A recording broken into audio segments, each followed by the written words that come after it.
iyadoo ay maalmahan magaalada Laascaanood ka socotay jaawareer ay keentay lacag faalsa oo laga keeno gobolada dhexe ee Soomaaliya taasoo si kontrabaan loo soo geliyo magaalada ayaa maanta kulan ku qabsoomay Hotel Mustaqbal oo ay ka soo qayb galeen ganacsatada magaalada Laascaanood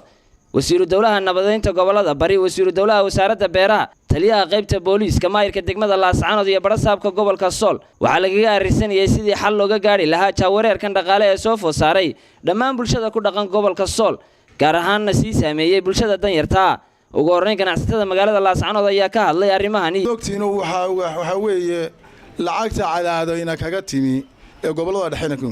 ina kaga timi waad arkaysaa si miidiyaha ku maqlayseen habeenkii ugu dambeysay waxaan ka naxay nin ganacsatada wuxuu yiri waxaan haystay $100,000 $100,000 waxa iga jirtaa waxa aruurtaydiina maanta $4 maayo aanay waxaan u hayaa ma jiraan lacagtii sidaa ahayd ee kii 100,000 haystay kii 100,000 haystay uu aruurtiisa bariiska uga waayay wuxuu ku soo raray gobolkeenan waxa ka qayb qaatay niman gobolka u dhashay oo gaadiid leele oo ganacsato leh ayaa ka qayb qaatay waxa weeye anagu haddaanu nahay ganacsatada sidii leenoo horeba la idinku sheegay go'aan baanu soo saaray go'aankaygu waxa lacagta aynu isticmaali jiray noocay u tahayba inaynu isticmaalo ama cadaan ha ahaato ama casaan ha ahaato laakiin lacagta halkaa ka imanaysa ama magaalada ha joogto ama meel ha soo socoto inay inaga qabtaan yaa inaga qabashadeeda leh anigu waxaan aad u dhaliilayaa gobolka maamulka jooga waxaan ku dhaliilayaa waxa dad baa aaminsan inay lacagtan ay nala lahayn lacag kale ay leeyihiin ma lehe tan aad leedahay tacaruurtaadu ku nooshahay midi waa maamulka midina waa teena warteena ummad qaarana baynuna inaga wax isyeelna horta cidi waxina ma yeelin lacagta ninka keenayna ee 13 gobol inooga soo raray gobolka Sool buu dhashay markan hadalkii gudoomiyaha gudida raaco horta ummad qaarana baynuna inagu hadaynan khaladka iska qaban ma cid inoo timi baa khaladka inaga qabanaysa waa ma su'aashu inaga ayaa isu nimi inaga ayaa waxaan is yeelnay lacagtan inaga gobolka soo galinay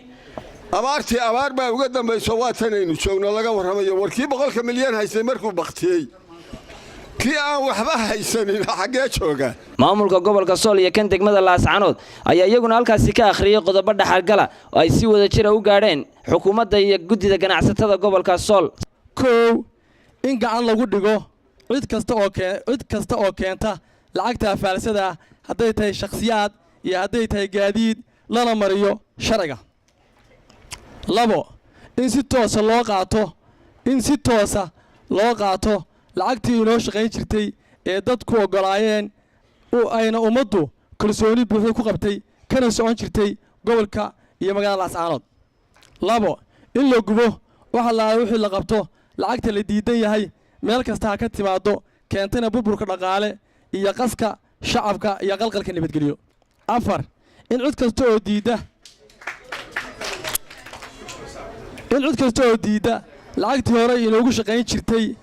kuna darta lacagta qalqalka keentay meeshay joogto lagu qabto lana mariyo sharciga ummadana laga qabto idinku diyaar ma u tihiino lillaahi ma tahayo ma ka wada shaqaynaayo gacan ma nagu siinaysaa daacad ma idinka tahay miyaad igu imaanaysaan qofkan xidho guryihiinna aanu dhacay diyaar ma u tihiino albaabad ma furaysaan baqaaradiinaan gelaya waaye waa inoo ballan Samiir Saciid bila bulsha TV Laascaanood